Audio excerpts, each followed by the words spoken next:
You are acting like a bunch of niggers, just so you know. You act like white niggers. Exactly how you describe black people acting is the impression I get dealing with the alt-right.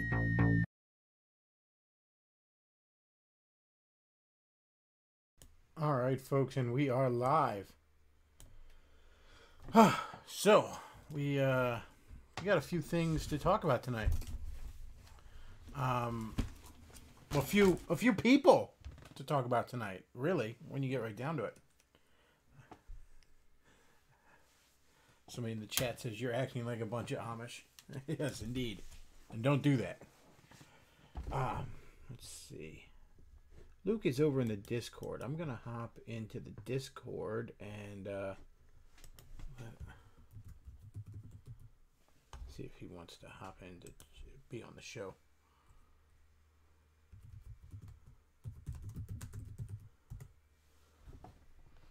All right.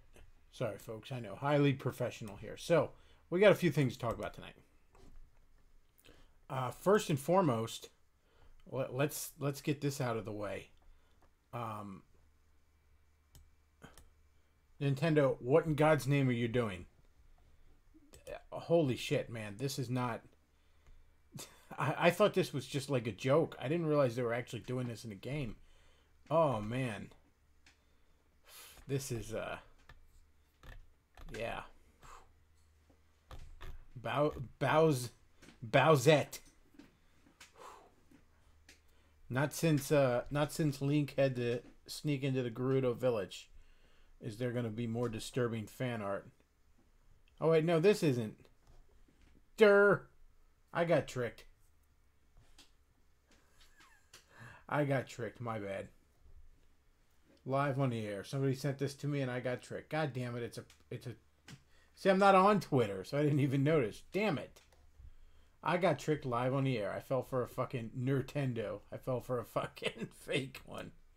I thought for a second they were actually doing that. Oh, shit. Well, I sound stupid now. How about that? I guess I'll just close up the... I guess I'll go ahead and close up the stream since I made an ass out of myself right off the get-go. All right. Anyways, there were a few things I want to talk about tonight. Aside from that little goofy story that turned out to not be real anyways. Somebody just sent that to me before I went live. So, alright. I'm going to go ahead and hop into the voice chat in case Luke wants to be in. Get to the Discord again.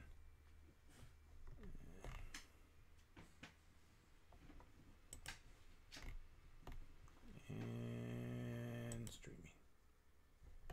Alright. Anyways, a couple things I actually wanted to seriously talk about. First and foremost, pardon me, is Monday and Matt actually put out an apology video last night. Kind of late last night even. And it was basically what a Monday Matt apology video should be. He owned up to it. He said, it was unacceptable. It was, I don't know. I'm not going to play it either, but it was a good apology video. Now it's about, what is this now? Like 2 months too late, really? But it's a good apology video. And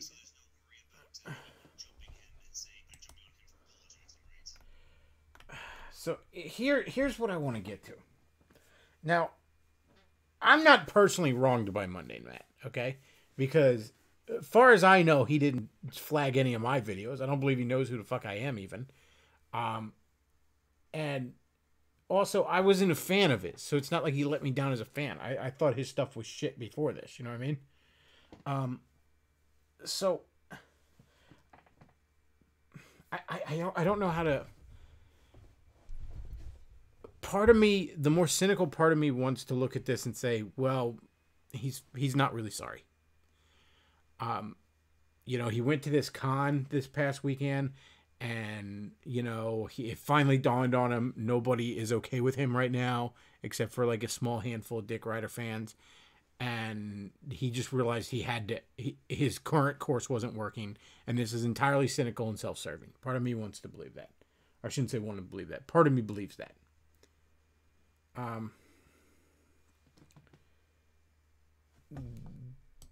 But at the same time, I mean, I'm a man of faith. You know, I believe in redemption. I believe in second chances. You know, I believe in forgiveness. All this other stuff. You know, I need to. I mean, I fuck up royally all the time. You know, I need that. So and then there's another beyond that even. You know, what do the SJWs and the hardcore leftists like to do? When you apologize, they just sense that as weakness, and they hammer on you even more. You know, and I don't want to be that way. So part of me wants to look at this apology video and just say, okay, that's what you need to do. Now, I mean, he probably needs to do more to earn back trust and all that kind of stuff. But as far as I'm concerned, fine. It's done. The people he directly wronged, he may need to do more to make amends with them. That's up to them. But as far as I'm concerned, I'm inclined to drop it.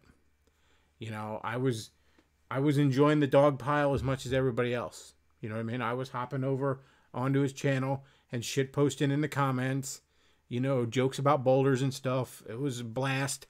You know, I was downvoting all his fucking videos and that's the thing. Part of the reason I think like shitty motherfuckers like SJWs and other self-righteous cunts don't accept apologies is because it feels really, really good when you're shitting on someone and you feel righteous for it.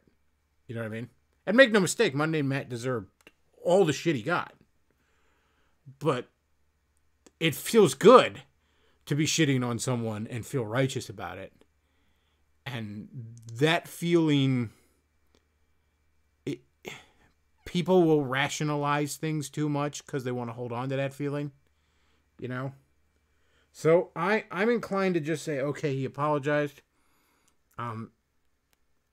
you know, and drop it. Like, I'm not going to go over his channel anymore and fucking downvote his videos and shit post in the comments and all, you know?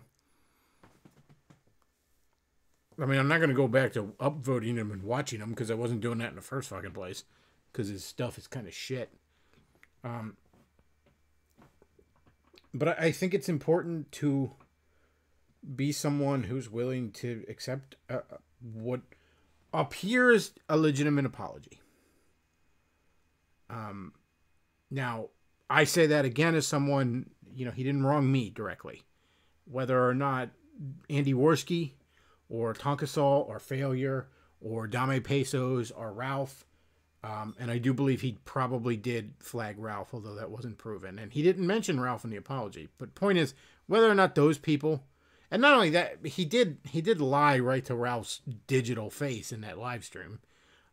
So there's at least that he should apologize for. Point is, whether or not those people accept his apology, whether or not they think it's good enough, is between them and Matt and God.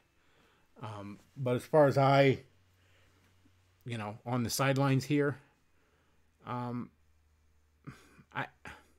think it's done. And again, if you're like, well, I don't believe his apology, I don't know that I do either. If I'm being honest with you, we'll see in the next few weeks how genuine it is. But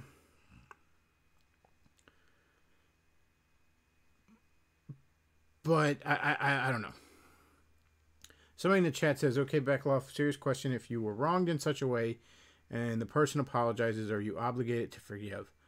From a Christian standpoint, I'm pretty much obligated to forgive, at least to some extent, before they even apologize. In the sense of, you know, there's, I guess, different layers of forgiveness. There's, you know, forgiveness where the relationship has been restored. That person is restored to where they were in your eyes. And then there's the kind of forgiveness where you just simply relinquish your right to get your pound of flesh. Um,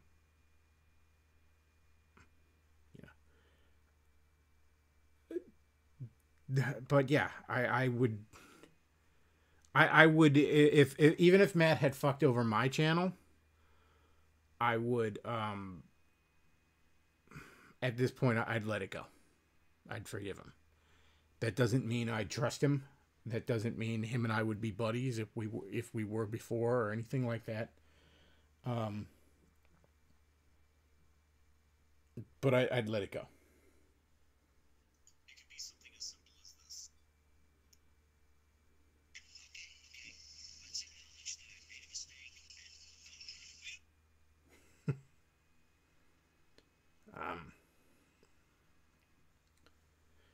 So yeah, that's the Monday Matt video. I was thinking maybe I'll play it. I don't think that's necessary. Now, I mean, the reason say a social justice warrior doesn't shit. Luke, nobody can hear you. Damn it. Sorry. What? I was off. I had to fix it. It was on my end. Oh, okay. Let me play that. I'll do that again.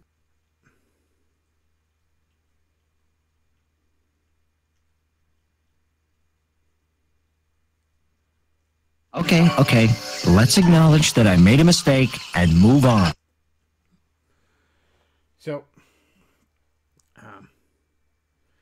anyways,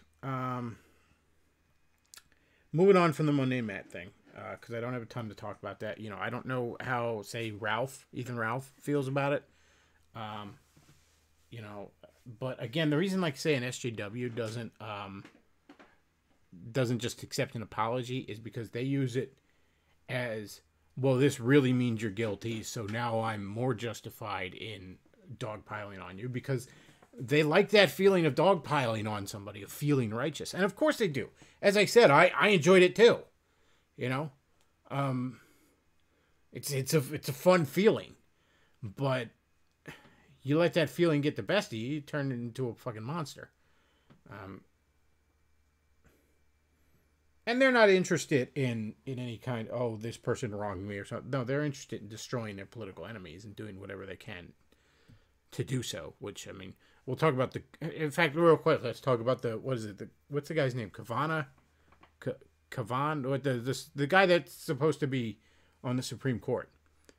So, the accusation is bullshit, and it doesn't matter if it was true. That's what it boils down to. The accusation, as I understand it, somebody can correct me if I'm wrong, is that as a teenager, he was at a party and he, like, grabbed this chick's ass or something, or, like, tried to grab her pussy through her pants or something. No evidence that it happened. No reason to believe it happened. This woman is not credible in the least. This man is very credible. And frankly, I don't give a shit if it did happen. I mean, I'd kind of care if he lied about it. But it's stupid. Who cares? It's one step above telling me, oh, you know, when he was in first grade, he pulled a girl's ponytail on the fucking playground. I mean, it's not something you should be doing. You shouldn't be putting hands on another person. But it's not the same thing as he raped her, or I wouldn't even call it sexual assault. Could you have actually called the cops about that shit? Probably not. All right? It's nothing. All right? He might have been a bit of a douche at a party one time when he was 15. And it probably didn't even happen anyways. Big fucking deal. And every one of these fucking Republicans, every one of these right-wingers, be they in office or just a commentator, like, say, John Stonestreet, who's going along with this even remotely, who's entertaining this nonsense even slightly, needs to go the fuck online and order a bottle of Nugenics, because your T levels are obviously dangerously low. Anyone who's not just looking at this stupid dried up whore and laughing at her face needs to order a bottle of Nugenics right fucking now. In fact, you should spring for the fucking rush delivery.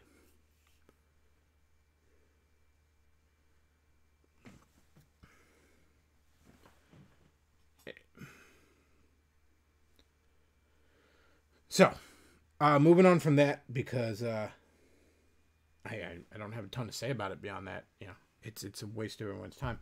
And I'll take callers in a little bit if anybody has something they have on their mind. Last night I listened to bits and pieces of a live stream on a former associate's channel. I tuned in out of curiosity because Dean Esme was on, and Dean Esme did not disappoint. And then I hopped in like on and off after that because apparently there was all sorts of funny shit going on in the chat. British James was in the chat and shit posting up a storm. Dean Esme was apparently such a retard, such a babbling retard, that John Steele, and I'm sure a little bit of alcohol was involved in this, John Steele sent a $100 super chat just to tell Dean Esme to shut the fuck up. Which, I don't know.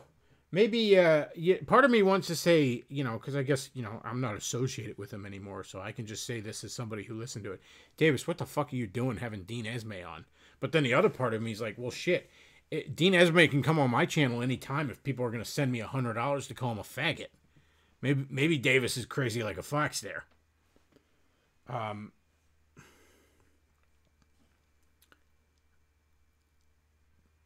But Dean said a few things that were just laughably stupid.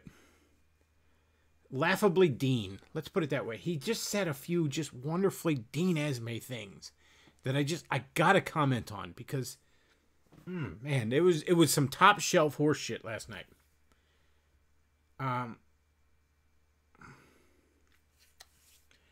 What was a couple of it? Okay, at one point Dean Esme said that the stuff in Harry Potter is based on real Wiccan and witchcraft spells. Which, yeah, exactly. That was my, like, and he knows this because some priest said this. Father something or other. Just said this on YouTube. I don't know. Maybe it's one of these AOL scholars Dean's talking to. I've never heard of this guy. But Harry Potter has less to do with real world Wicca and witchcraft and whatever you want to call it than Marvel's Thor has to do with Norse mythology. Okay, it's laughably stupid. I mean, the whole thing is basically just X-Men, but with the mutants being witches and wizards. Yeah, like this isn't a person really learns magic. They have inherent magic ability. That they get skill on top of that. But like, if you're not born with wizard or witch blood in you in the canon of that universe, you can't just fucking learn to do it. You know, you're right. There's a whole class it's more in line with X-Men than Wiccan mythology. And there's a whole class of people who have magical parents but don't get born themselves. They're called squibs. They don't have like magical abilities to pass on from their parents. Yeah, it's fucking retarded. The witch. If anything, J.K. Rowling was supposedly, I want to say Catholic. She was some form of Christian, not a very good one, but she actually tried to base a lot of it on like she basically tried to be Tolkien. Okay, she tried to have this big magical world full of Christian symbolism in it, and she just failed miserably. But that's what she claims, at least. And I have no reason to doubt that's what her dumbass was probably trying to do. Now, she failed miserably. Jordan Peterson does a really good job of pointing out how part of the reason Harry Potter's popular is because even though it's really bumbling as far as storytelling, she does really nail a bunch of quintessential archetypes, you know? I mean, the writing is obviously shit, but as he put it, you know, Dumbledore and Gandalf might as well be the same person. And here's an actual quote from Rowling in an interview. To me, the religious parallels have always been obvious, but I never wanted to talk too openly about it because I thought it might show people who just want a story where we were going. Yeah. So, Dean, that was incredibly stupid, and that wasn't even the best thing he said. The best thing he said, and I don't know whether or not this. I feel like this statement speaks volumes, but I don't know whether it speaks volumes of Dean Esme or the Catholic Church. Maybe both. But Dean said that he had decided to become a Catholic and committed to becoming a Catholic when he didn't yet know how he felt about Jesus. He became a Catholic when he wasn't sure what he felt or thought about Jesus yet. Now, part of me wants to say, isn't this indicative of what a fucking blithering retard Dane Esme is? Part of me wants to say, isn't this indicative on how, you know, it's all about tradition and Christ is a distant second, if not third, to Catholics? I would say probably third behind Mary. So that's just, both of those things were just fucking hilarious to me. Like, just wow. Like, I broke my rule of not commenting on a Davis stream, you know, because I guess I'm not welcome there. You know, you filthy proddies aren't welcome there. But I broke my rule in not commenting on it because it was just, how the fuck do you not comment to that? Like, wow. What? Dean is such a fucking retard. Like, oh, and the other thing he said, but he's part of the church, so it's all good. Yeah, really. He goes through his history of, like, I don't know, his intellectual development, his spiritual development. He goes through this nigga changes fucking worldviews more often than most people change their socks. All right, this guy goes he just was everything. He was MRA, he was atheist, he was agnostic, he was just all sorts of dumb shit. Somebody told me he voted for Hillary, too, which is fucking hilarious if that's true. Somebody in the chat kept saying that. I don't know if that's true or not. Like, you know. I remember also that this is the dumb motherfucker who said that all the refugees in Europe were all good boys who didn't do nothing. And that to the extent they are violent, religion has nothing to do with it. And all these rape things, or that's just anti-religious bigotry, and it's just feminist rape hysteria, even though the feminists were on their side. It's just, 9/11 had no religious influence whatsoever. Oh yeah, they're good boys. They just get good boys. They didn't do nothing. For being fuck's sake, the one really cool thing about trad Catholics is how mercilessly they shit on Islam, and Dean doesn't even have that going for him. Wow, Dean is so fucking retarded. Just utterly fucking retarded. I would love nothing more than to be on a fucking stream with Dean. I bet you I can make him either bounce the fuck out of the stream or cry like Medicare. I used to think like the fact that Medicare made him cry was some sort of like, oh, look how good Medicare is at fucking people up at a stream. No, I think it's just probably really easy to make Dean cry. I think I could probably do it. And I'm hardly the king of bants over here, but I think I could turn a phrase in just the right way to make his fucking pussy hurt. Our parody song would make him cry. Jeez. Which, by the way, folks, check out the Bechtloff channel. We got a nice little parody song. In fact, you know what? I'm going to play that here. I'm going to play that fucking here. All right? Luke, you're not going to be able to hear it, really. But I'll hear it a minute later. But, yeah, we're going to play that here. And for those of you that didn't catch it yet, you see the backstory behind this, folks, is even though I shit on the Catholic Church all the time, it turns out that I'm a big hypocrite. I had to take a job as a DJ at a Catholic church, just to make ends meet. Y'all aren't sending enough super chats. That's why I had to do it. All right, it's your fault, really, folks. It's your fault. But anyways, here's a little snippet of me at work. I hope you all enjoy it. Here we go. What's up, folks? This is 106.7 The Rosary, Catholic Radio, WPED, Vatican City. That was I Know What Boys Like by Father McCassidy. Coming up at the top of the hour, we got news, traffic, and weather. But first, the world premiere of the hot new single by Artistic Layman, Jesus' Mom.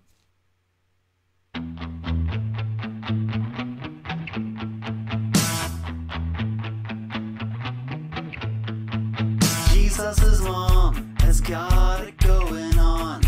Jesus' mom has got it going on. Jesus' mom has got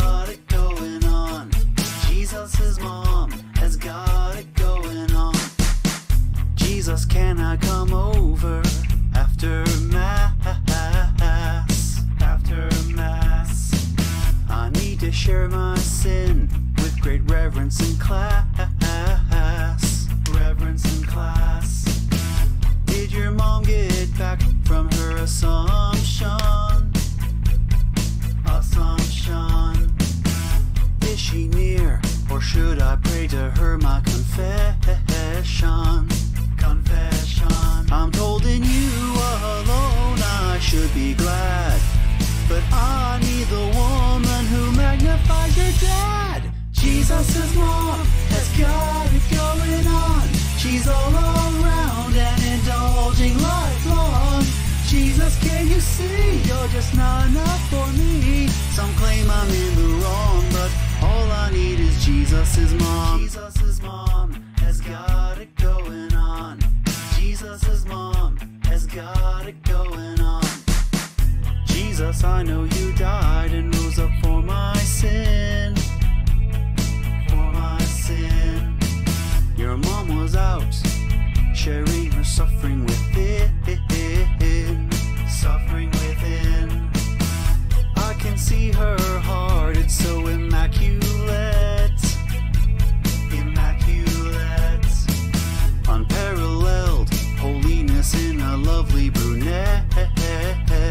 Lovely brunette. And I know some will say that it's idolatry, but without Christ or Pope, I'll always have sinless Mary. Jesus' mom has got it going on. She's all around and indulging lifelong. Jesus, can you see you're just not enough for me? Some claim I'm in the wrong, but all I need is Jesus' mom.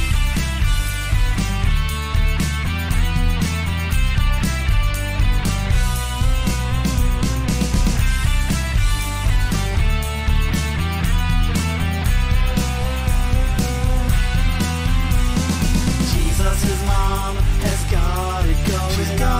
She's all around and indulging life. Jesus, can you see you're just not enough for me? Some claim I'm in the wrong.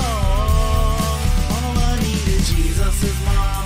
Oh, all I need is Jesus' mom. Oh, Mary. Jesus, can you see you're just not enough for me? Some claim I'm in the wrong, but all I need is Jesus' mom.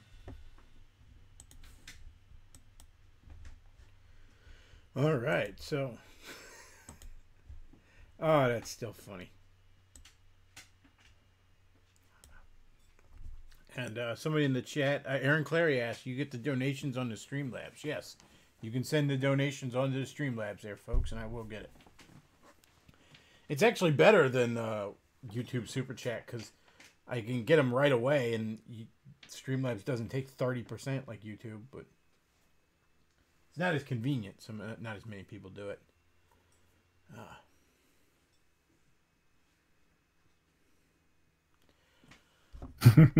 That's fun.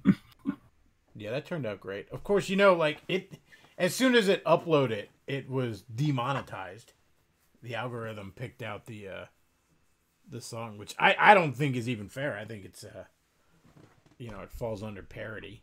Yeah, all my karaoke songs have blocks on them, so karaoke I can kind of I don't necessarily agree with it, but I can kind of see that. But you changed the lyrics to that falls under parody. Yeah, good luck telling YouTube that. Fuck YouTube. Well, let's see if anybody wants to call in, because I don't really have anything else to talk about after that. I kind of blew my wad on my handful of topics there. Let's see. All right, Luke, I'm going to hop over to the regular voice, so hop over with me. All right. Anybody on the Discord, if you want to hop into the... Oh, we got Toad Used to Stink. How about that? What's on your mind there, caller? Here, look. Sorry, I just had to get something. But yeah, I did search the Dean Esme Red Pill Religion Discord, and I'm sorry, Bechtloff, he is not talking shit about you. I don't think he knows who I am. That wasn't my point. Okay. My point is that he's a blithering retard. I mean, I don't know or care if he's talking about me. Dean's made some good streams, but he just does this stupid shit where he wants like all the religions to get together. Oh, I'm sure he said some smart things at some point. You know, I mean, when you're gonna throw that much bullshit up against the wall, some of it's bound to stick. Well, it's mainly his guests. He said some interesting guests, but I'm sorry. Yeah. Every time I've seen him, he's saying dumb shit. yeah, he's definitely been on a roll the past couple months with that. I mean, you know, I joined Catholicism before I even knew how I felt about Christ. Well, in all fairness, I'm not. I guess that was the branch of Christianity to join, because I'm not convinced that branch gives much of a shit about Christ in the first place. But and then going back, you know, those Muslims, they good boys. They didn't do nothing. I know that a lot of Muslims all practice jihad, but it means different things for different Muslims. I know, because I talked to some on AOL. Like, get the fuck out of here, man. I just don't understand why he's defending Muslims. They're not Christians. They're Muslims. I don't know. I don't know what's up with Dean. All right. You know. I don't really have much else to say. So support. Like I said, I don't even consider this a personal beef. I'm not sitting here like, come on, Dean Esme, I'm not like Tonka. Like, you fight me real life. You know. By the way, did you see Jim's stream when he was making fun of Tonka yesterday? That had me dying. Like, somebody asked Jim about Tonka, and he's like, no, I'm so sick of talking about Tonka. And then he starts doing this impression of Tonka as like a dumb Indian savage, because Tonka is Native American, and it was so hilarious. He's like, Tonka mad. Jim make fun people in Magic Fireplace. Jim, Tonka make war on Jim tribe. Jim wrestle Tonka. Like, holy shit. And that's exactly what Tonka does. Tonka wants to get all up into fucking fight me in real life shit all the time. And I've enjoyed a lot of Tonka's stuff in the past. I think he's kind of lost his touch here recently, but like, I like a lot of his stuff. But dude, what is with the fight me in real life shit all the time? Like, come on, man. So, do you actually are you interested in debating Dean Esme? Dean can come on here on this channel anytime. That is I can open send him invitation. He doesn't know who or care who I am, so I don't know that he's going to do it. But I don't even want to debate Dean. I want to ask Dean questions, because it is a fascinating brand of mental illness with Dean, and I'm not much for debating all that much. Generally, I like to just like get on and like ask questions. Now, I ask questions sometimes people don't have answers for, and they get pissed at me for it. But like, Dean could come on here anytime. I'd love for him to tell me how Muslims are good boys and didn't do nothing. That'd be fucking top shelf radio right there, man. Okay. And I would love to have him elaborate more on. Oh, the other thing, it wasn't Dean that said this, but this was just so fucking funny. One of the Catholicsburg sent Davis a super chat that said that the people who believe in sola scriptura are committing idolatry. I didn't hear what Davis's response to that was. I'm sure he agreed. What? But they're committing. Motherfucker who worships Mary gonna lecture me on idolatry? Get the fuck out of here, nigga. You be shitting me with that.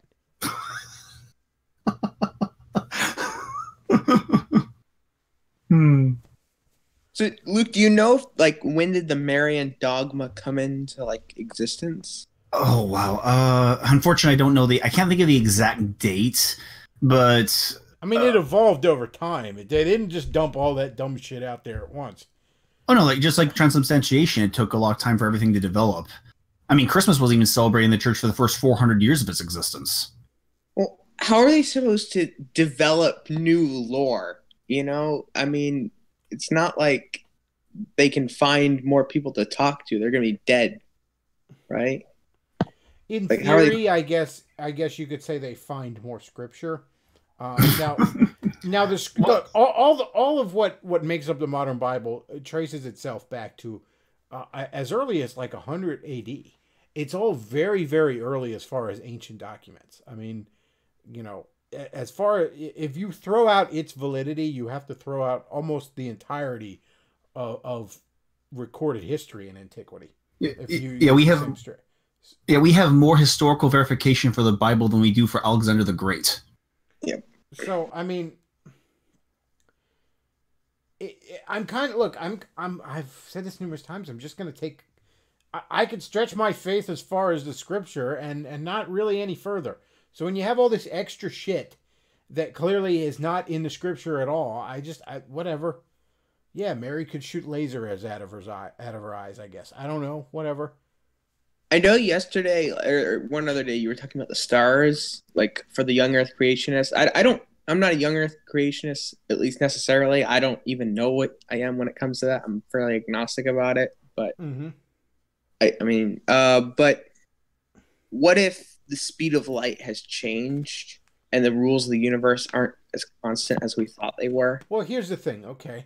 And I think I've heard a creationist hint around to this. All right, so let's say the speed of light has changed. Well, it would have had to have been, in other words, it would have to have been at a very exponential curve to where we're at the kind of slowed down part of an exponential curve, you know what I mean? Like it would have had to have been dropping like a stone in the early part of those 6,000 years to accommodate for the fact that you can see with a telescope things that are supposedly, you know, millions of light years away. And I know the other thing about that is, and this is just a bit of one of the things creationists love to throw into the face of evolutionists is how much shit they basically make up. And what I mean by that is there's a lot of gaps that they just fill with speculation. Now, there's nothing inherently wrong with that as long as you're indicating that that's what you're doing, that this is an educated guess based on, you know, that it's the way to make this model work, okay? The problem is creationists love to give the evolutionists so much shit for that. So for them to just arbitrarily say that the speed of light must have decreased a tremendous amount, despite the fact that we've witnessed no decrease in it for the better part of a century we've been able to measure it. That's a big old leap right there. And they have no evidence for it aside from the fact that they can't really make their model work without it. And that's the exact thing they like to criticize the evolutionists for. That there's a lot of stuff they come up with that they just came up with because the model doesn't work without it. Apparently, Ken Ham just says that their measurements are wrong about the distance. So, okay, and what does he base that on? I think he's saying, like, how are you supposed to figure out the starlight distance? It's complicated things I don't remember. I'd have to reread the article. Well, I don't pretend to understand all the math of how they do it either. But, you know, well, I don't believe for a moment Ken Ham does understand all the math behind it either. I think he's just saying they get it wrong because otherwise, you know, it doesn't work. Right. Let me pull up an Answers in Genesis article on starlight. So let's see. Yeah, I'd be curious to know what he says about it. So distant starlight. Hasn't science demonstrated that it would take billions of years for the light of the farthest galaxies to reach Earth? Doesn't that disprove the Genesis account or force us to interpret the words differently? Not at all, says Ken Ham. So, critics of biblical creation sometimes use distant starlight as an argument against a young universe. But when we examine this argument carefully, we see that it does not work. The universe is very big and contains galaxies that are very far away. But that does not mean the universe is billions of years old. Einstein's theory of relativity launched a new way of looking at the universe, but one question remained. How long does it take light to reach Earth? The answer depends on your assumptions. Instantly. declares a new creationist theory. The Bible reveals. Is that light just teleports? Light does not travel, according to Ken Ham. I guess. Light is instantaneous. Well, I mean, I flip my light switch on and it's instantaneous. Yeah. Right? And there's no elaboration apparently on that. Well, just to give you a rough example of how big we're dealing with here, I remember when we did a scale model of the solar system in high school for a science class, and we used a fucking football field. The sun was at one of those really oversized beach balls, and I believe we made it to Mars, if I remember correctly. It's been a while since high school. In a fucking football field. You know, one end to the other. We didn't even get the whole thing. And, you know, this was just a visual exercise. The teacher wanted to, you know, to grasp what kind of distances we're dealing with. You know, and it takes light from the sun approximately 8 minutes to reach us. The nearest star after that is about 4 years and 3 months. It takes the light to reach us. 4.25 light years, give or take, our exact position in the solar system, and you know, or whatever else. So yeah, well, light's just instantaneous. Well, upon what does he base that on? That's the thing. He makes up bullshit because he needs it to fit his narrative. And again, there's a lot of bullshit being made up on the other side. Don't get me wrong. But yeah, and if he's gonna say, "Oh, well, we don't actually know that," or whatever dumb shit he's gonna say, well, the way we can test that is astronauts on the moon. There was a delay by a couple seconds. So yeah, there was a radio delay, and as far as we know, radio travels at the same speed of light in a vacuum. Oh, yeah, and delay with our like rovers on Mars. Hell, there's. You can measure now, of course, it's not in a vacuum, but you can measure the delay of radio waves on Earth. You know,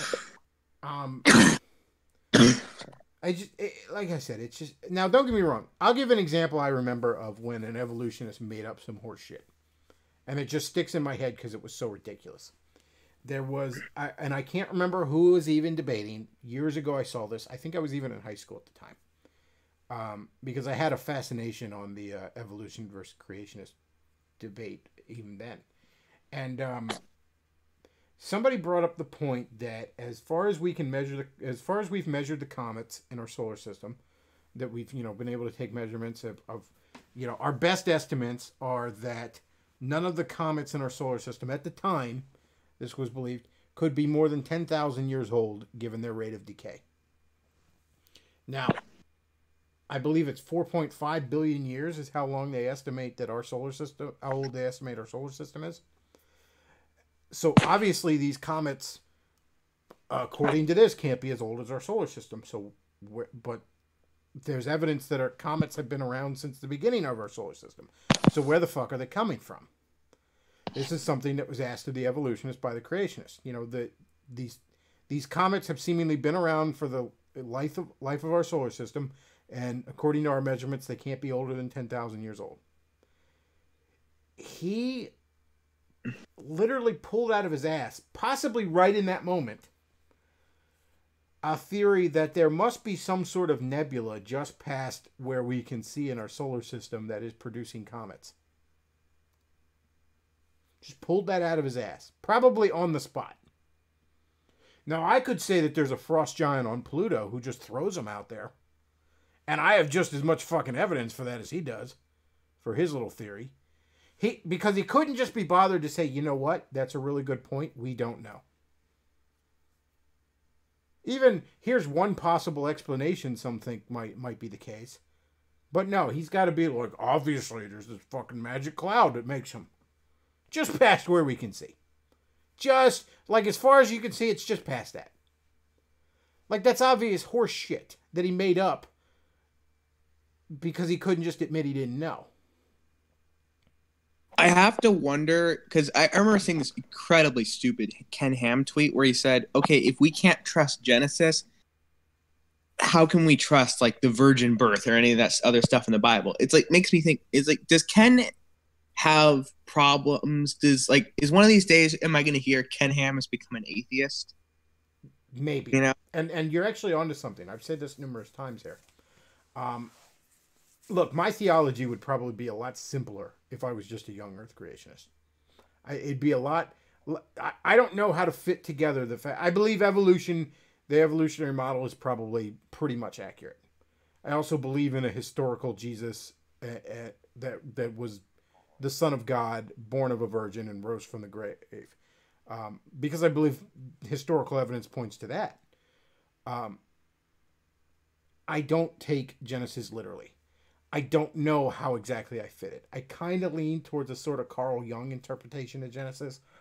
But I don't know exactly. Here's the point, though. Ken Ham, you're dead on when you mention him being sort of like an atheist. Because you know all the atheist straw man arguments against God?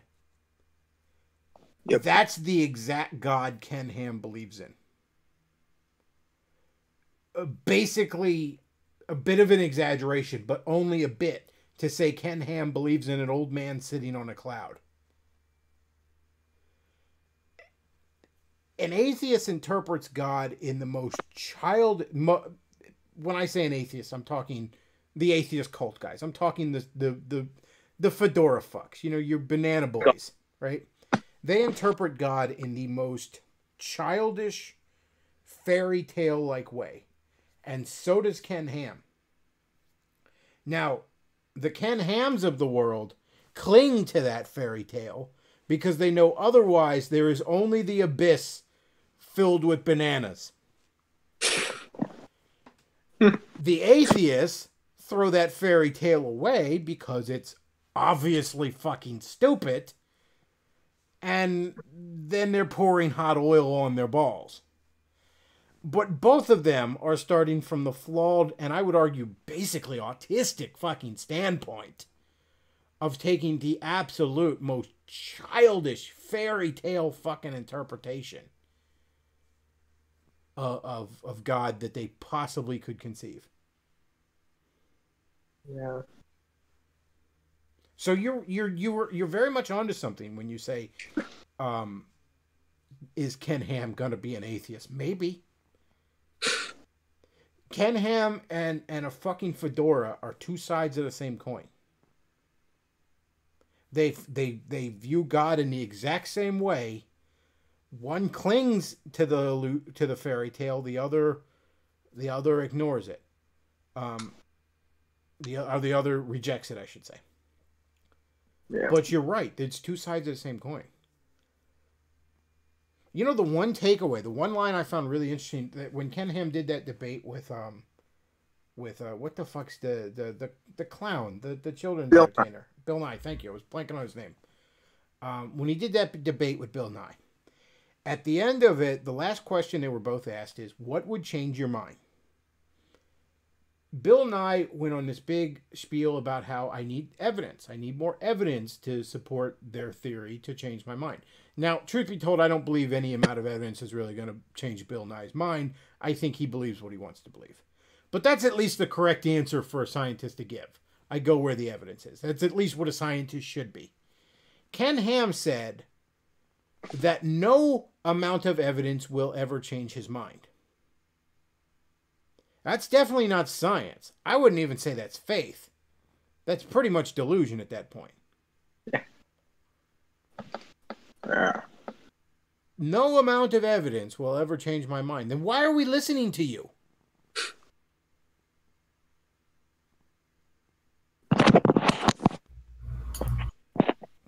Yeah, I don't get him. But you're dead right when you say, is he close to being an atheist? Yes. Yes, it's two sides of the same coin. It really is. What he really should have said is what I would say is that when I discover I'm given a new hermeneutic that enables me to see Genesis as just analytical and the Bible is still the Word of God, then I'll change my position. As I said before, my theology would probably be a lot simpler if I just took Genesis completely literally. But I'm sorry, I just don't buy it. I don't think it holds water in that way. I don't think it holds water as a literal story. And if I got to stand before my maker one day and he tells me I was wrong about that, I'll be like, sorry. And, you know, but hey, you know, that wasn't the question that got me in the door, was it? You know? Yeah. I don't think God really cares. I think, you know, I don't believe Christ said, he who believes the earth is 6,000 years old shall be saved. So I think I'm okay. I'm not really sweating it. But yeah, I can't really buy it. I'm sorry. There's a number of reasons. It's not just the starlight. That's just one reason. Because again, a Ken Ham type would say I'm making God a liar for believing that, you know, Genesis is an allegory. Whereas, you know, these guys that the common explanation I hear from the Ken Ham types is that God made the light in between the star and us, which means that everything you're looking at that's more than 6,000 light years away is essentially a lie. It's a recording of events that did not happen. If I look at a telescope, according to that theory, and I see a star that's 10,000 light years old, or 10,000 light years away, and it implodes into a black hole, what the fuck am I looking at? Did that star ever exist? The only thing... So somebody who says that I, for making Genesis an allegory, am calling God a liar, is often the very same person that says that God filled the sky with illusions. Yeah, the only thing that would make me think that Genesis could be literal, at least in the beginning, you know, like the first few chapters, I think is like the whole kind of narrative of Genesis. Every story has to do with like faith and impossible things and people trusting God even when it's literally impossible. So, I mean, that's the only thing that makes me think about it. But the other thing, and this is more of a philosophical thing, but if I take the Ken Ham view of Genesis, and then death entered the world as if it were some sort of, basically almost you take the extra Christian view of it almost being personified, but death entered the world. The problem is, like, a lot of what we call death and rot are kind of other forms of life. You know, specifically, you know, fungal and microbiotic life. You know, so I guess one other thing I'd ask Ken Ham is, were there bacteria in the fucking Garden of Eden? Were there viruses? If so, why? what about outside of Eden? And then the other thing I have is, you know, it's very easy to look at nature and see intelligent design. You could argue intelligent design in nature. The problem is death seems a pretty intricate part of that design. Like, not a bug, but a feature. A very core feature. To the extent where you take it out and you wonder how the thing could possibly fucking work. You know? I mean, you could look at a lot of animals and say, well, this animal is designed. The problem is when you look at some of these animals, you say, well, this animal is designed to kill. I mean, according to the Ken Ham model, every form of life was vegetarian before the fall. So a shark was munching on seaweed, I guess. It just... It probably had a different... It would probably have a different design, like, I guess. Changed it, maybe. That actually reminds me of a poem by Mark Twain, where you've illustrated Genesis. Eve has the idea that the animal should eat the fruit because she looks at a lion and says, "Look at this lion. He's not herbivore," and goes, "I foresee trouble with this." Yeah, and I mean, were the living things meant to breed before the fall? You know, you have male and female. That seems to indicate that we're meant to breed. But you're telling me that we were meant to breed but never die? This world isn't infinite. I mean, eventually we'd all just be standing shoulder to shoulder, wouldn't we? Well, granted, I guess one way I thought about it is, like, he made all these other planets for a reason. Why couldn't he just make them habitable, like, so we can just take a ship to Mars, you know? Okay, but, like, forever's a long time. You know? Unless he made infinite planets, which he did. you know, again, forever's a long time. You know, no matter how slow it takes to populate an entire planet, you then you have to then assume there's infinite planets. Like I said, I don't see it holding up as a literal story. And how about the rest of Genesis, like after Eden?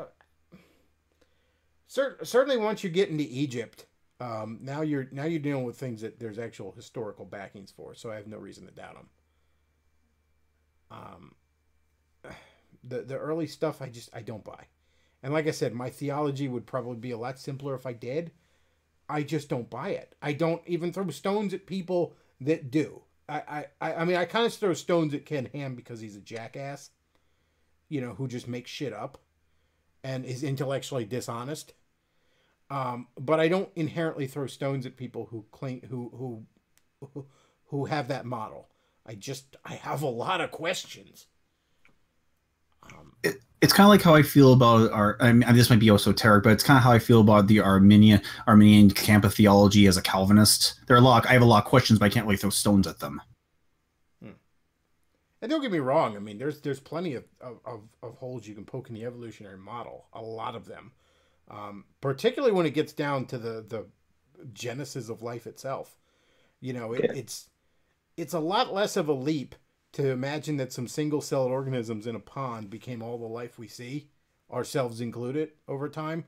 But the leap between those single-celled organisms, and us is a lot less of a leap between those single-celled organisms and lifeless chemicals. Yeah, I would agree with that. So, you know, and also, I've never felt that any of these naturalistic theories say anything about there not being a God.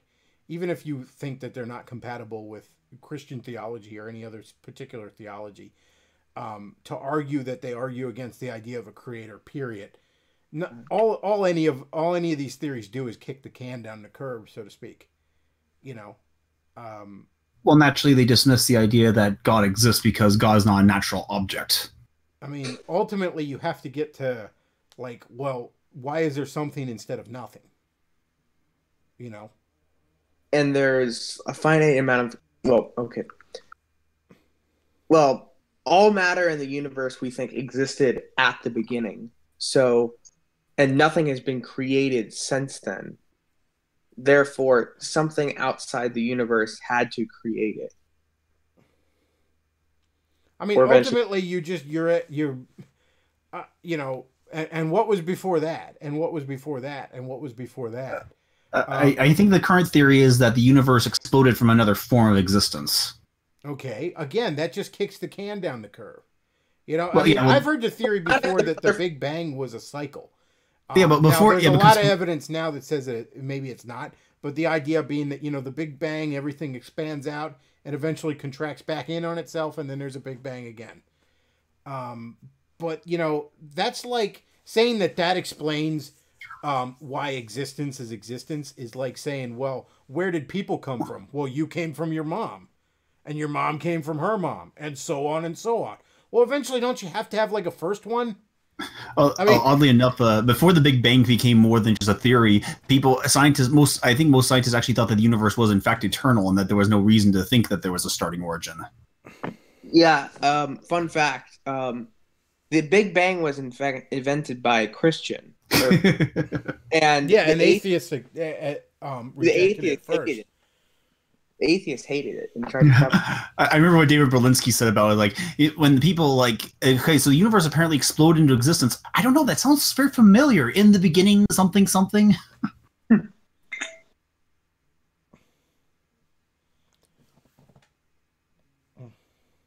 There's actually, you know, being a comic book nerd and all, in DC Comics, there's a thing where nobody's allowed to travel to the beginning of time, or else like it'll destroy them. And everybody who's caught like a glimpse of it sees like a hand forming the universe, or forming the multiverse even. But yeah, like nobody's allowed to reach that point, or they'll be destroyed. Oh, so is the universe formed by Super Smash Brothers? Yeah, it's a big hand. I remember the first time I played Smash Brothers 64, which the first one I played was mid 2000s. Melee was already out at this point, but my girlfriend at the time had an old N64, and I remember like I knew nothing about Smash Brothers, so I'm playing through it, and at the end I'm like, "Am I fighting the hand of God? Is this like a typical JRPG where the end is you have to kill God?" In the very first game, like in the opening intro, like a glove, unhand glove comes out and sets everything up as though like he just creates the scenario for his own amusement, and all of a sudden the pieces fight back and win, and then resort back to being dolls again. Wait, do you know why JRPGs have the fedora trope so much? I don't know. There's weird God hating atheist shit in like so many JRPGs. Yeah, the Final Fantasy X, your major opponent is actually called Sin, and rather than having redemption for you, just work up together, breaking a constant cycle of death and death and sacrifice, and just being by your own efforts and energy. I remember a female comedian once was going to, this was like late 90s, early 2000s. She was talking about how her nephew left a Game Boy at her house, so she's playing Final Fantasy, like one of the Game Boy versions, and she's like, and I didn't know this about these games, but at the end you have to kill God, and God looks like a tiny Amishman.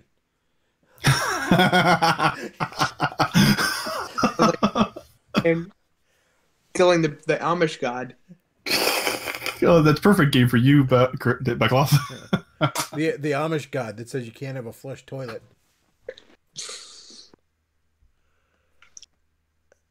Well, yeah. I mean, I've been pretty much playing Xenoblade 2 nonstop, so there's some fedora. Somebody in the British James says, "What's an atheist's favorite form of government? A banana republic."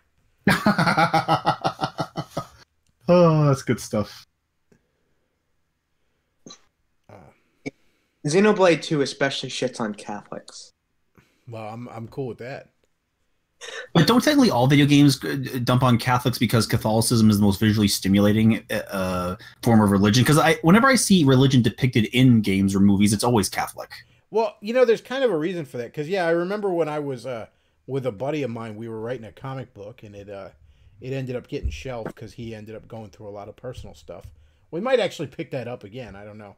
But, I had some Christian characters in it that I wrote because I'm Christian. And he asked me one time, he goes, why are you constantly depicting the Catholic Church if, you're Protestant and you think the Catholic Church is full of shit? And I'm like, well, there's kind of a reason for that. Superhero books are a very visual, very melodramatic genre. So I need a church that's very visual and melodramatic. Now, if you were writing it today, would you put in all the Catholic stuff? I don't know, man. Just make a more elaborate Protestant church that actually spends some more money, like kind of like what Joel Osteen would do, but not as douchey. I don't know, man, but I keep a lot of the visual tropes. And the one thing I actually wish Protestant churches did confessions.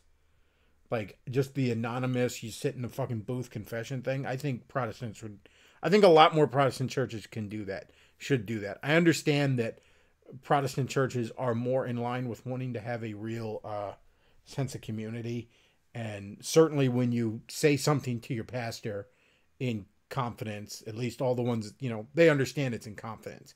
And unless you tell them something illegal, they'll never breathe it to another soul. But I do think, as much as the Catholics get really faggy about their fucking protocols and all, I do think something a bit more akin to a kind of formal anonymous confession would do Protestant churches some good. And maybe I'm wrong, but I do think we could learn a little bit from that at least. If only there was some way to do it without implicitly implying that the father or pastor is the one who actually forgives you of your sins. I think there's kind of something like that at my church. I mean, there's like these green cards, and you can write on prayers for them when like the offerings are coming in. So I guess you could, please pray for me. Here's my sin, I guess. There's something about which, as much as I've been shitting lately on the Catholic Church for being just for not seeing the forest for the trees when it comes to rituals are a very good thing. If you're using them for the purpose of cementing a spiritual reality, you know, giving it a certain tangible form to help really cement it in your head, right? But see, the way too many, maybe not all of them, but too many Catholics approach their rituals are like magic spells of the pagans, you know? Like, you know, there's no such thing as holy water, okay? There's no fucking such thing, all right? That's no. Wait, haven't you played Smash Brothers? It exists. What? Listen, There is baptism, but it doesn't save. It's just an outward ritual you do to express your faith, and it is the first thing you're commanded to do as a new believer. By the way, you're commanded to do it as a new believer, which is why you shouldn't be baptizing infants. Did that infant tell you it believes in Christ? It's quite the prodigy if it did. Yeah, I'm sure most people born in the church are not John the Baptist. And, you know, another comic book reference: the villain Doctor Doom's earliest memory is actually in his mother's womb. But you know what? Most people aren't that. All right. Maybe Doctor Doom could have been baptized as an infant, but you know, not you. Maybe the reason TJ You didn't know your asshole from your elbow at that age. It's God. He was dropped on his head in his baptism. The way they baptize babies is kind of scary. Yeah. Well, I love that video where the Orthodox guys are doing it, and they put in the audio of the guy going like, "Where's the money, Lebowski?" Although, yeah, only the Orthodox people do that. The Catholics and other church denominations that do that, sprinkle water on their heads. Now, I've seen some Protestant denominations do like, what do you call it? Like a dedication or something. You know, kind of a ceremony where the parents promise to do their best to raise this kid Christian, and it's sort of a prayer to God, like, you know, help me take care of this child the way you want, and all that kind of stuff. But that's different than I baptized this kid. I mean, if just baptizing someone could save them, couldn't we just put the fucking water in a super soaker and just go around squirting people? If you know what they say has nothing to do with it, I mean, shit, just... You know, I mean, yeah, somebody's going to be kind of annoyed that you shot him with a squirt gun, but you're like, don't worry, you'll thank me later. Actually, I've been to a Catholic church where the priest walks down the hall and actually has this little special balm that sprinkles water on the attendees. Well, I mean, why not be more fun? Get yourself a super soaker. And keep in mind, I was just a visitor. Get yourself a super soaker, man. And you don't even have to walk around. You can be hitting the guys in the back row from up front. Those things got a hell of a range. Oh, the kids have it so good these days. They have the best super soakers. Oh, man. When I was a kid, we had some bitchin' super soakers, though. They actually they switched to a weaker plastic because somebody put battery acid in one and held up a fucking liquor store. Imagine that. You're like... You're being threatened with a super soaker. Super soaker. Well, yeah, I remember you had like the 3 tanks on it and shit. You know, the super soakers were badass when I was a kid.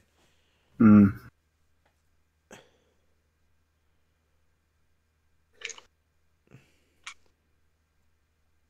I've never really thought about super soakers as badass. I don't know. They always broke really easily for me, which is probably because of the weaker plastic. Yeah, you're probably not you're not an old fart like me. Like, I mean, I grew up at a time when, like, I just fucking disappeared all day and nobody said anything. You know what I mean? Like, I just left. I just got on my bike and left. You know, nobody knew where I was. Like, all day. Like, every off day, basically. Yeah, they don't let you do that. And even if my parents did, which they kind of did a little bit, none of the other parents with their kids do it, so there's no one to play with. I mean, I'd like wander through the woods, and like I lived in an area that was perfect for this too, because I lived in an area that was very like built up suburbs, but at the same time, every area that wasn't built up was dense woods. So I could wander through like paths in the woods, find all kinds of weird shit in the woods, and then like I could go to the mall, I could go to a movie theater, I could go to like 3 different shopping centers, a really nice community pool, all within like maybe 5 miles tops of bike riding. That's like 5 miles round trip, really. It was fucking fantastic, man. And I would just disappear all fucking day. Just go out the door, be gone. Nobody knew where the fuck I was. Nobody cared back then. It was just how kids were. Hell, I remember a time when I was climbing a tree as a kid out in the middle of the woods, and I fell down this tree. It's a miracle I didn't break a bone. But I fell down this tree, like hitting a bunch of branches and shit on the way down, and like land flat on my back, and I'm all scraped up and bruised up, just laying there. Like, and then finally I'm like, oh, okay, I can move. I'm beat up, but I can move. And I better move, or I guess I'll just die here. Because no one has no idea where the fuck I am. Like, yeah, kids, I played in construction sites and shit when I was a kid. Which I'm sure I'm sure the workers the next day appreciated me fucking up all the shit. Oh, you left a caulking gun here? That was a big mistake. It's kind of like, so the parents don't let their kids play outside anymore, and then they all wonder why their kids are playing Fortnite all day. Yeah, oh, well, why are these kids playing in video games all day? What the fuck else are you letting them do? I mean, I don't know. Maybe if I grew up in this rural buttfuck area, like, where could I possibly go as a kid? How many fucking cornfields do you really want to look at? But when I was a kid, man, it was the perfect place to just go explore shit, man. Just wander around, find shit in the woods. Like, there'd be all kinds of abandoned vehicles and shit in the woods. That was, like, insanely common for some reason.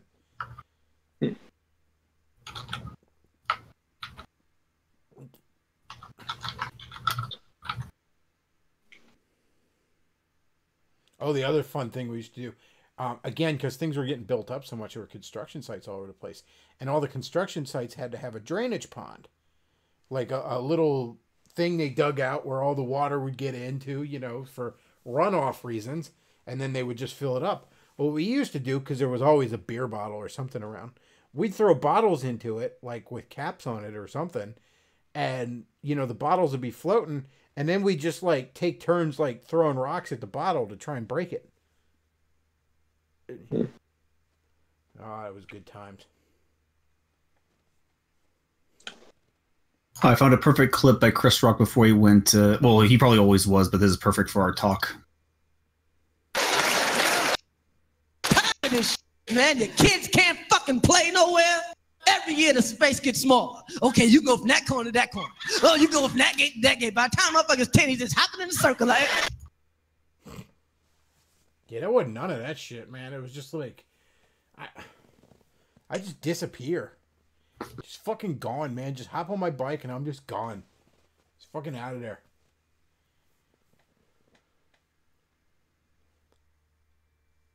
Yeah, I'm trying to think. I didn't really go in it. Yeah, it's funny. I had a bike, but I pretty much spent all time just going back and forth in the backyard because that's all I was allowed to do.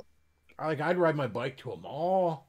There was a really nice mall that I could ride to. There was shit, to me that's a couple of comic book stores and shit. Great times, man. Parents are just, I think, pretty overprotective nowadays. I mean, granted, I don't blame them. At least with all the Hispanics and people pouring in over the border, but that's not the reason. Now, don't get me wrong. I mean, we got into all sorts of trouble and shit. We were doing all sorts of shit we shouldn't have done, too. Like I said, we'd fuck up construction sites and all. I mean, just, like, not really malicious stuff, but just kind of general, being little shithead kids kind of stuff. The worst thing we did as kids, the one night, I remember my parents were actually out of town for a weekend. I was like 14, I think. It was right before I moved out of that area.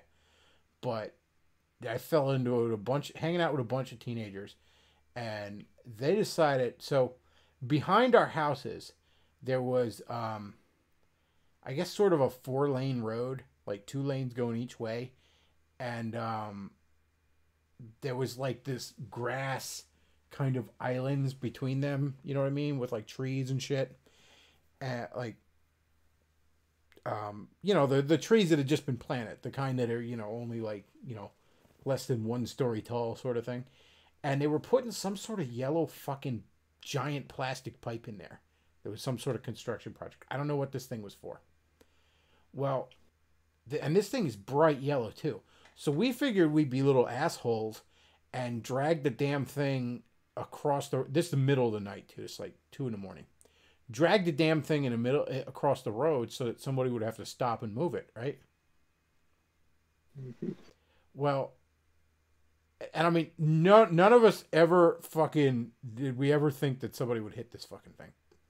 Because it was like a full moon kind of night where it was like so bright out. This thing is bright yellow. Like it's the easiest thing in the world to see. It's like a 1.5 feet wide. You know what I mean? Nobody could miss it. Well, this guy fucking, like, we're kind of hiding, right? And this guy fucking comes, and we didn't really see it. But we're sort of hiding in the ditch and we're laughing because we're expecting this guy's going to stop. And, you know, because we kind of saw headlights in the distance. Well, this guy hits this shit. Probably going like 40, 35, something like that.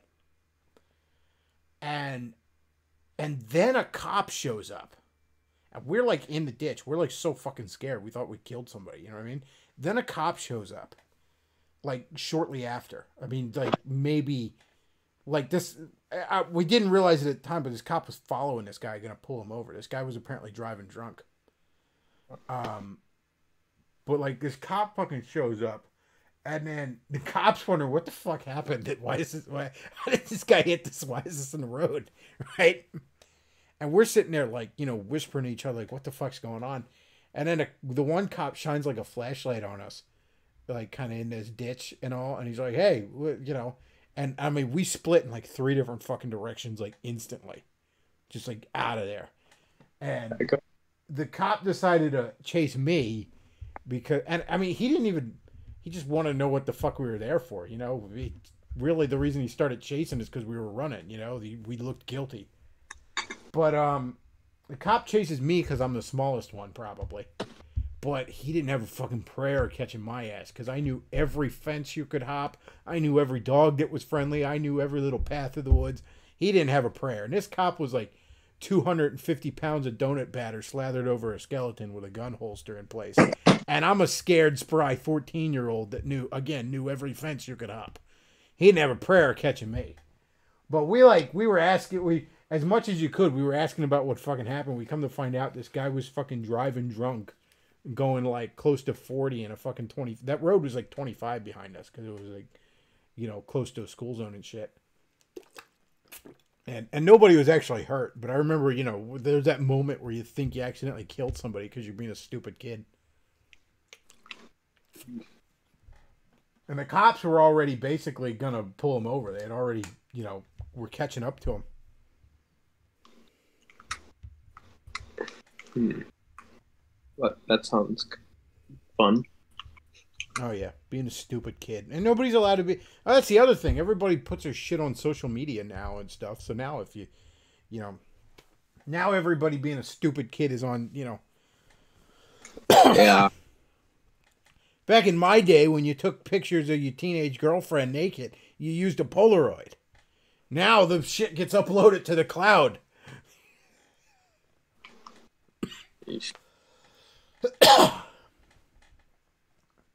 Yeah, I mean, I guess when I was like a tween, I guess you should say, like I was pretty much the last people to not have like this social media. Like my sister, who's like a couple years younger than me, she's all into the, you know, social media at the day. It's just depressing. Yeah, I don't know, man. And the other thing I think is really depressing is these parents, like, just putting all these young kid pictures all over the internet and shit. Like, I wouldn't want my whole fucking childhood just, thrown around the internet and shit. Yeah, I'm not sure if my mom did that. I mean, I know she stopped using Facebook because of her friends complained about Drumpf all the time. She didn't want to hear it. I don't know, man. Like, I kind of grew up camera shy. Like, I never really took a lot of pictures and shit, you know?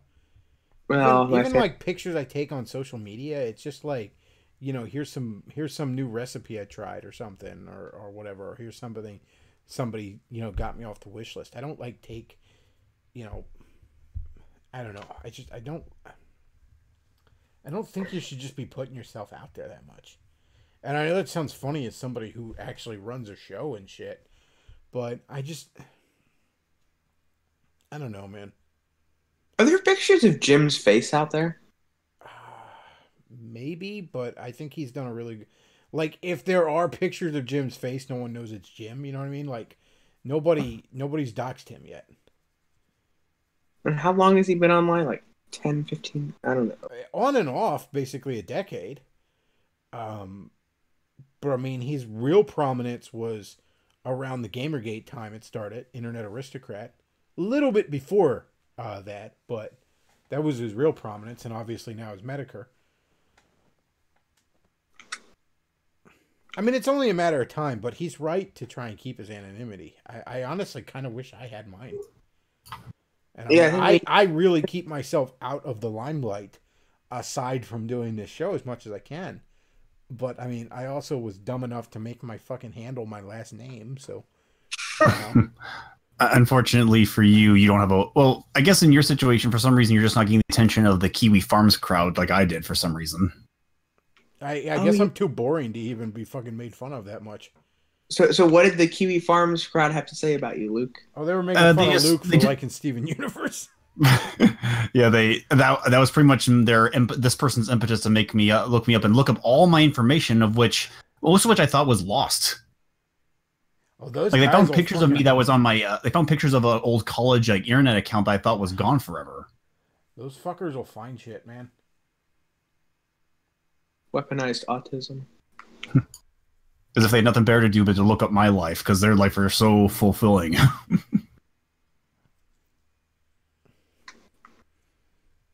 I mean, have you... yeah, I've been reading Chris Chan's Twitter, and it's just the most... that guy has gone completely off the rails. Oh, more yeah, than... he's batshit insane. And, like, this is, batshit insane for Chris Chan, But that's the thing. It becomes this sort of vicious cycle. I mean, partly he's that way because, he's fed attention for being that way. I mean, yeah. There's a lot I like about the internet, and I think some people just become Luddites when it comes to technology too much and all. All that said, though, at a certain point, we're gonna have to figure, this is all a bit of a massive social experiment. Nobody's quite sure what to make of all this or how to use it properly, and there's like a joke article from The Onion and all. I think it was one time where they said we've all decided to delete the internet and start over. And, one person saying we've all made too much of an ass of ourselves, so we just collectively gonna delete it and start over. Oh, that actually reminds me of this little clip I found. It went up. No, but it's a mystery. It's not playing. It's like on and off. Nah, dang it. Oh well. Well, folks. Well, basically, they're saying you can't get down from the cloud. Nobody understands the cloud. Well, I remember even back in the 90s, there was a show I used to watch called News Radio. Phil Hartman was on it, actually. And this is early internet, too. You got to remember. This is 90s. But the one girl in it had, nude photos of her leaked on the internet. And she's asking the IT guy, she's like, can you get it off there? And he goes, you can't just take something out of the internet. It's like trying to get pee out of a swimming pool. Once it's in there, it's in there. Oof. Don't put nude pictures of yourself on the internet. Never put your face in them. Oh yeah, I stumbled over this article like a couple weeks ago about a guy who was able to coerce people into getting naked pictures of them. They didn't explain how exactly he did that, but he was found guilty of trying to coerce people into giving naked pictures of them. And it was just like, wait, isn't that backwards? Don't you have like naked pictures of someone to blackmail them with? It's like a different aspect of the internet where we've gotten so backwards on the basic notions of blackmail that you can coerce someone into giving incriminating pictures of you. Well, isn't that what happened with Ross? Pretty much destroyed himself. No, like he self-destructed. It wasn't someone else causing him to self-destruct or coercing him to self-destruct. True. Well, I think I'm going to wrap this up because I'm going to go to bed here soon. All right. Well, That's a good idea. All right, folks. If you enjoy the content I put out, you can check out the tip jar, PayPal, Patreon, Amazon wishlist, all that good stuff. And yeah, that's about all we got for tonight, folks. Thanks for listening. Bechtloff out.